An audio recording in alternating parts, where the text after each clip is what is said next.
Nick Jones, Vice President of Community Wellness at Nationwide Children's in Columbus. Welcome to the podcast, More Health, Less Healthcare.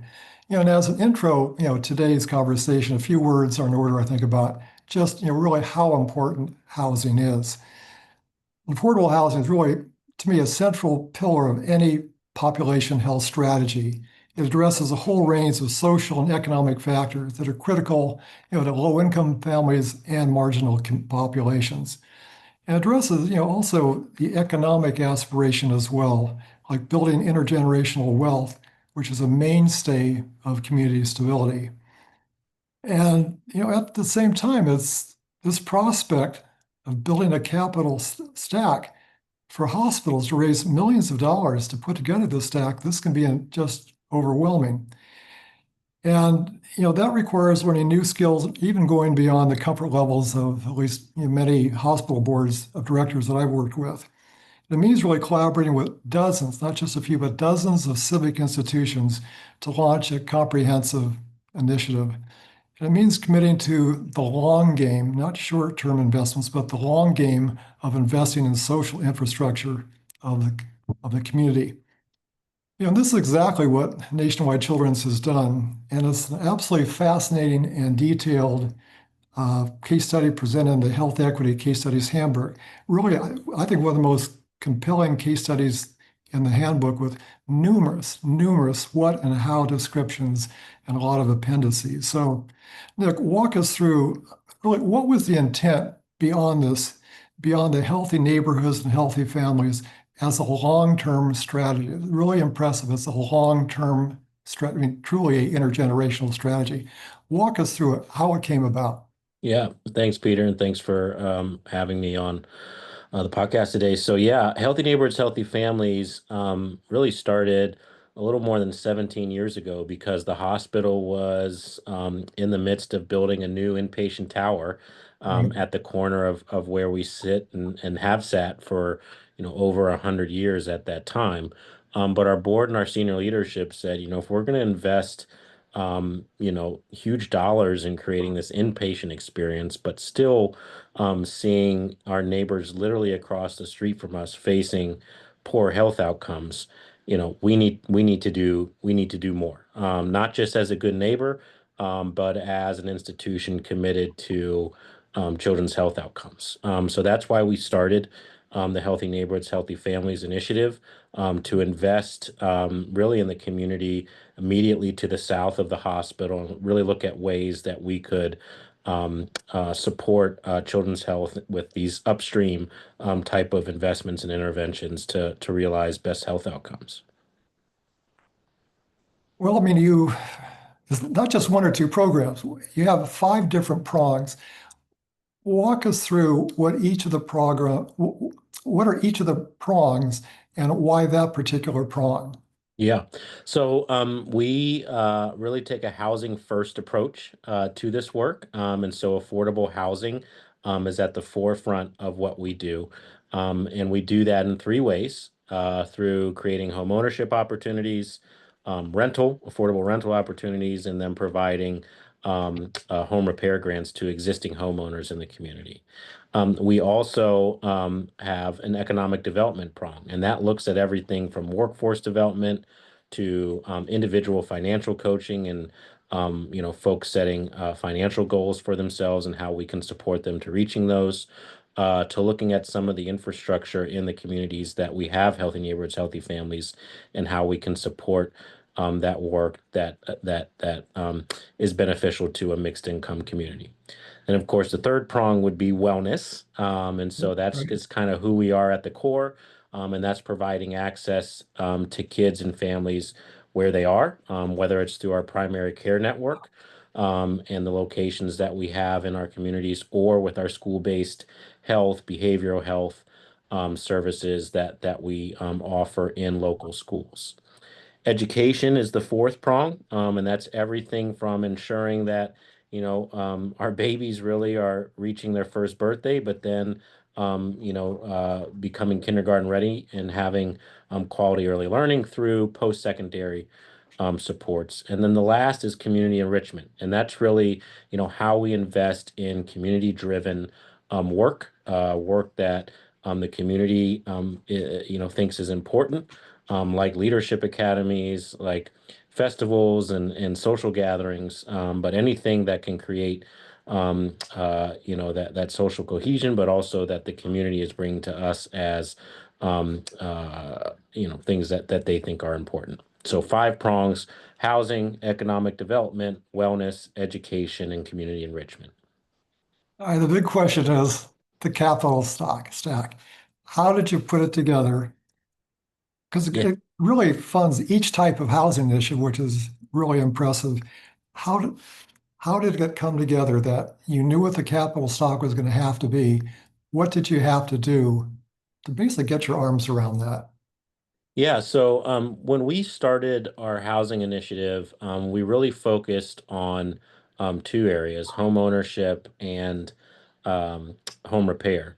It wasn't until really about almost 10 years into the work that we added this affordable housing effort that required this type of capital stack, structure to do scattered site affordable rental development in the areas that Healthy Neighborhoods, Healthy Families focuses.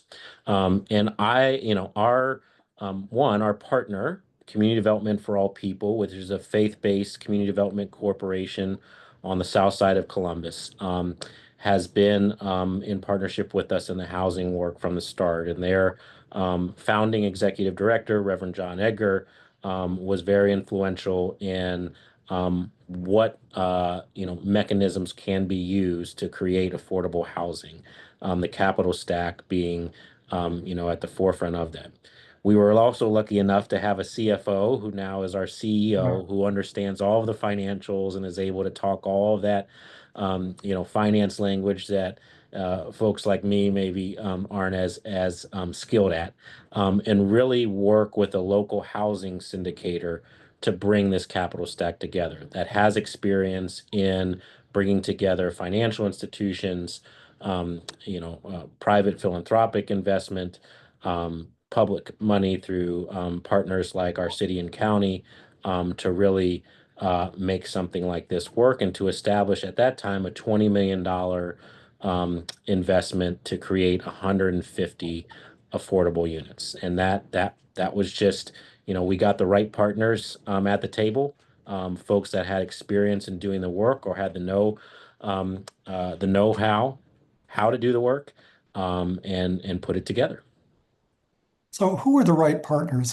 Can you generalize, or is it just this is what we had to do in Columbus? Can you Yeah. generalize from that? The right partner certainly, for us, that the partner that kind of helped make this capital stack functionally come together was that housing syndicator, the Ohio Housing Capital Finance Group. And they were able and have relationships with the financial institutions to provide the type of financing we need to make something like this financially feasible. Those financial institutions were investing low interest loans into this capital stack that allowed us to break even on the development that we put out there for affordable housing, and not have to take on any type of higher interest uh, financing, to roll this out. So without that partner, we certainly have difficulties in bringing a capital stack like this together. And then, I would be remiss if I didn't, say that an institution like Nationwide Children's is important to have because it's a respected institution, obviously missionally and just kind of what we do at the core, but also because of the type of financial, I think, history and respect that we have in the funding community, whether it be from the financing side or from the equity side, for folks to have confidence that this type of financial mechanism will lead to a return for them, albeit maybe not a large return, but they certainly will not lose money on this investment, which I think is important to get some of these financial institutions to invest in the work. Well, you mentioned the role of the CFO. I'd like to go back to that because really there was an enormous trust building process that had to take place. As an institution, how did you regain that trust? Because there's a whole history of mistrust. How did Hmm. you overcome that? What were the skills that it took? And it's probably an ongoing process, but when you think back a ways, what was the process that was necessary to re-earn the trust of the community? And why Yeah. was it so important? Yeah, I think, first and foremost, I can't, I think overstate the importance of a partner like Community Development for All People and its standing in the South Side community, and the relationship that it had to 30,000 Southsiders at that time. They had the respect, the buy-in from the community that maybe we didn't have at that time. And so our attachment to them, our relationship with them was very critical, but that could only take you so far for so long. We had to have those direct relationships with the community as well. And so we put a lot of time in establishing things like a good neighbor agreement, where we regularly provided updates to the community, brought them into the hospital to talk about future, plans and get feedback from the community on those, and then respond to any concerns or questions that the community might have with that development or with the work that we would be doing in the community. So if the community said, hey, you guys are building these new facilities for your own services here, we don't want you to build east into the residential community. So what did we do? We heard that and we built west, where there weren't homes, where we weren't, trying to, infiltrate some of that residential area. And so those direct relationships, actions that we took as a result of those conversations, I think have been critical to our long-term relationships. But to your point, it's always a work in progress, and we're always looking for ways to adapt and adjust to that, whether it's establishing our own advisory councils, whether it's having our senior leaders, at the table with community leaders, to know that, hey, anything that you're asking for from the hospital, there's a real decision maker sitting right across from you, that's hearing that feedback and that's responsive to that feedback. So that has all been, a part of this process. There's not one magic pill. It certainly takes different efforts, different approaches, in the aggregate to make something work. From what I gather, the role of the CFO was pretty important. He didn't just stay in the office and do spreadsheets. He was That's in the right. community. How important was that role as, maybe the face of the institution? What did he have to do to basically gain the trust and extract what it was that the community wanted, like building in a certain direction? He's now our CEO, but our CFO at the time was as important and critical an individual in both establishing and sustaining our community-based work as anyone. And he certainly had the vision early on around what our investments might yield, what our investments at that time might yield 20 years later. And so I think a couple of things. One is he developed a great relationship with the leader of that community organization, Community Development for All People, and really built a really trusting relationship with someone that the community trusted. And so when that, Reverend was out talking to his parishioners or out talking to people on the street, he really brought validity to our CFO, and our institution at large, for the real honest intentions for us doing the work, and ensuring them that there were no sinister type of Sure. reasons for why we might invest. And I think too, you know, the community having someone like a CFO of a nationally recognized institution sitting at the table with them, hearing from them, and then showing them that he's listening by instituting these institutional, either directives or investments, really brought a level of authenticity to that engagement that the community ended up respecting and believing that it wasn't just someone sitting in the ivory tower that Yeah. would give a bunch of would say a bunch of words, but really wouldn't have any actions. And I think we always say at Nationwide Children's, we are a bunch of doers. We like to get our hands dirty, and certainly engage in, the right conversations, the necessary conversations, and play the role that we can play. We can't do everything, but we certainly are not going to shy away from a conversation for what's best for kids and families. I hear you. Let's also talk about whole person care. I know you that's really important to you. And whole person care, it's a buzzword as often as not. It means different things to different people and organizations. Um, it really comes with, I think, a 24/7 focus on the family. I mean, at its essence, whole person care starts with investing in early childhood education. And that, again, comes with a 24/7 focus on the family. Focuses on the whole family, not just whoever kid or adult may be sick at the time. It means comprehensive wraparound services. There's a key phrase that kind of sums it up. The phrase is keeping kids healthy at home, at school, and in the neighborhoods. I think that's one of your phrases. How do you put that phrase into action? So, excuse me. Sorry. I think, excuse me, it really was the intention of Healthy Neighbors, Healthy Families and those five prongs to be a wraparound effort that did support families in all five of those areas. I don't Mhm. think, if I'm being honest, that we really um, live that out until, about, um, you know, 8 to 10 years into the work. And so what that means is that, we are providing, and this is an old, terminology, but I think it's still relevant to this day. We are providing a no wrong door entry into anything that we might have to offer through our initiative and our partnerships. So that means that if we have someone that's coming in through our rental housing, they're getting connected to our job training program, or at least, folks are Okay. knowing that it's available.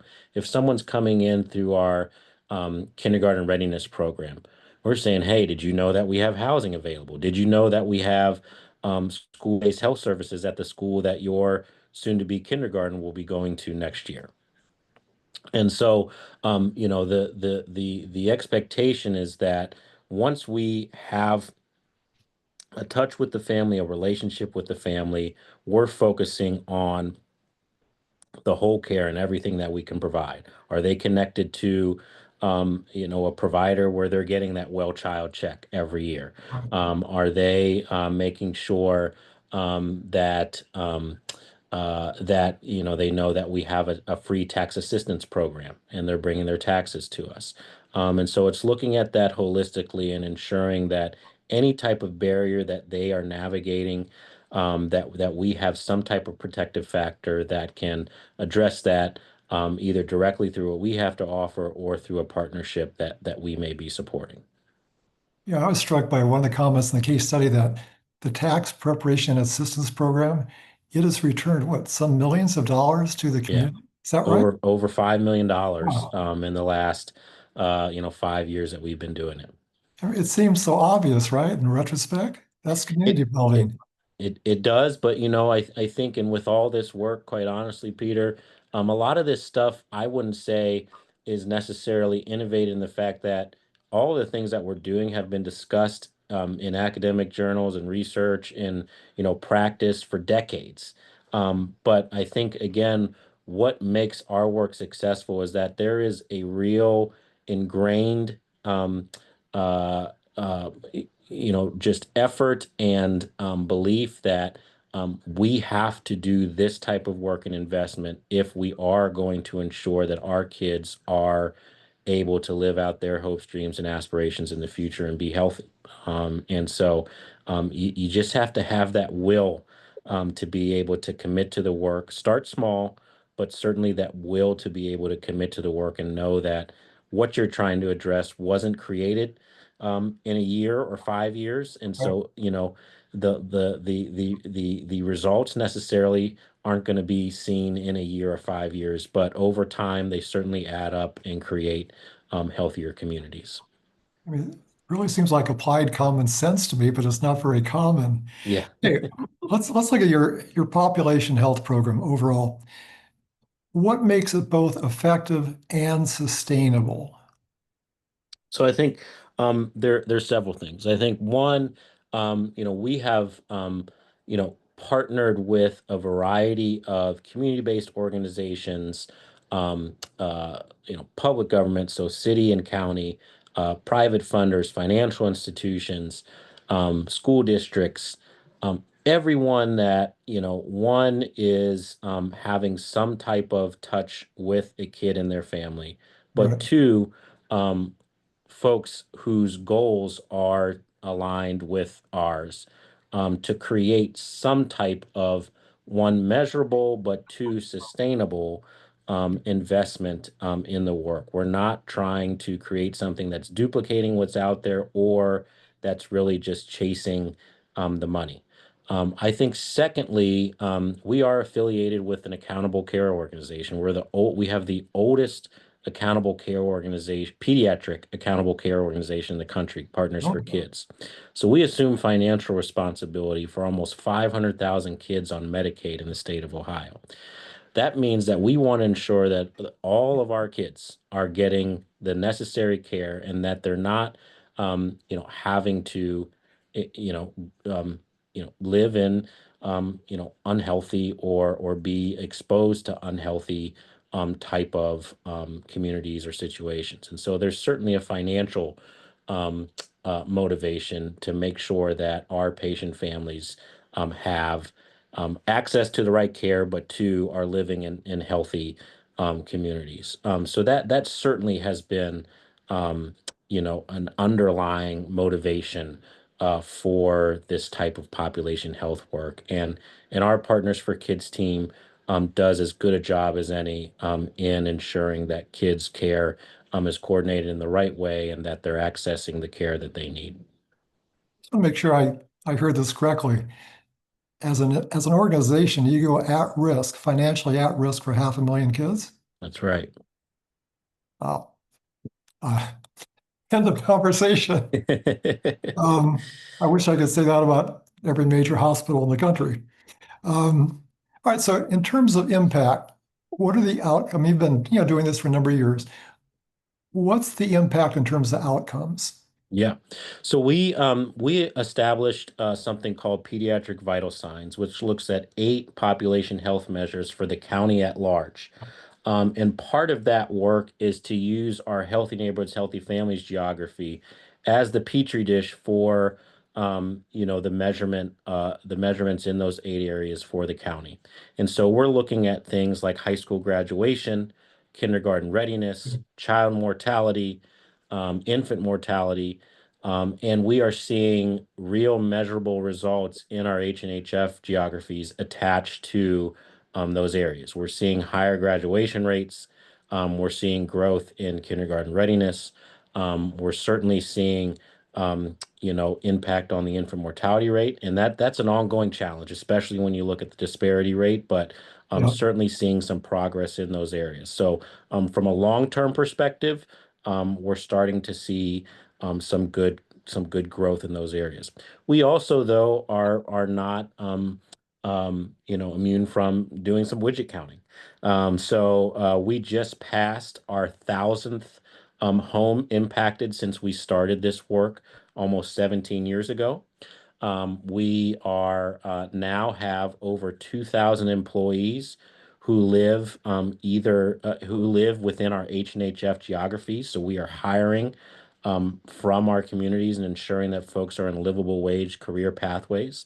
And that's not doctors and nurses I'm talking about. That's folks that are starting off as patient care assistants and moving into a nursing track. That's folks that might be working in our patient access side and going into more of our customer service pathway. Those are folks that Sure. are really building a career at the hospital from our community.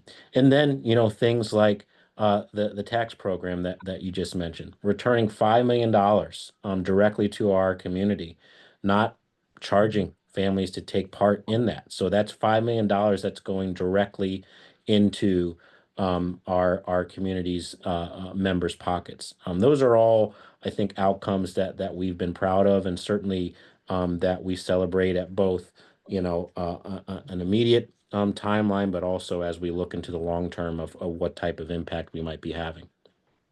So each year, is there I would call it a floor or a ceiling as to how big the investment in social infrastructure in Columbus is going to be? Does it vary by year? What's the guideline for this? What's your uh, appetite for risk, I guess is what I'm saying. yeah, it's a great question. I don't we certainly don't set our limits in what type of investment, ultimate investment we could make, because, if funders, if partners come to us with, resources to be able to advance, the work in a real robust way, like we did when we expanded Healthy Neighborhoods, Healthy Families to a second neighborhood about 5 years Right. ago, um, we're gonna we're gonna do that. Obviously, we're gonna make sure that it's a sustainable type of investment for us, so we don't have to take the work away when that initial money runs out. Sure. And I think that's been really important for us, that we don't just chase the money. That if we do invest in something, we hire people, that it's a long-term commitment for us. Um, but we haven't necessarily set a ceiling for that. I think the floor for us really, Peter, is ensuring that we're always looking to validate the work on an annual basis, and that means that um, we always are going to have something going on, that we're going to have a tax preparation program going on every year. We're going to have, we're going to be building new houses every year. Now, some of that is dictated certainly by the economy, and that's now more than ever, right now. What cost us back in 2018 to do 150 homes has pretty much doubled since then. So things are certainly more expensive, but we really look at ways to both validate the work, and then secondly extend the work with partners and resources that might be out there. Sounds like a very honest statement. Yeah. Well, maybe the final question, and I guess more of a personal question. What gives you hope and optimism about working with all these families in Columbus ongoing? I think Columbus is certainly going through a lot of great growth. We're getting a lot of private investment. We're seeing a lot of folks move in. All of the growth in Ohio pretty much is occurring right now in Columbus. I think we've added, over 225,000 new residents in Columbus alone. In the state at large, there's been an add of about 23,000.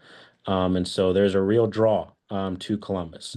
But that means that there's a lot of folks here who are at risk of realizing, the excitement of that growth and the opportunity from that growth. And that is certainly why I continue to be committed to the work, and really why I'm proud to be at an institution like Nationwide Children's, who again has committed to the work in our most recent strategic plan. We just approved that over the summer. And even with all going on, they said, you know what, we're going to triple down on this and continue to have this be at the forefront of what we do. So I'm certainly there. And I think personally, as I sit here talking to you, I see my 10-year-old son in the distance.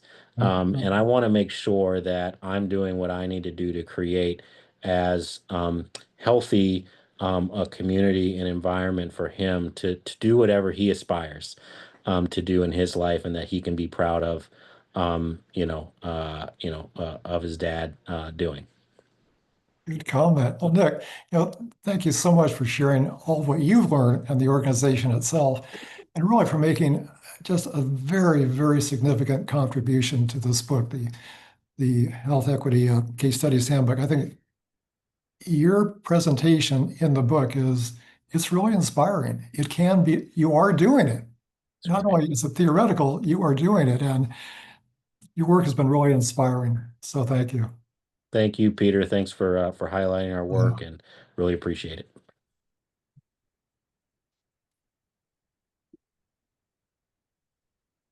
I think we're done. All right. Well, thank you. This has been terrific. I can't thank you Thank enough. you. And thank you to Michelle as I will well. let her know. She's great. No, we Yeah, appreciate it. Good luck with everything, Peter. thank you much. All right. Take care.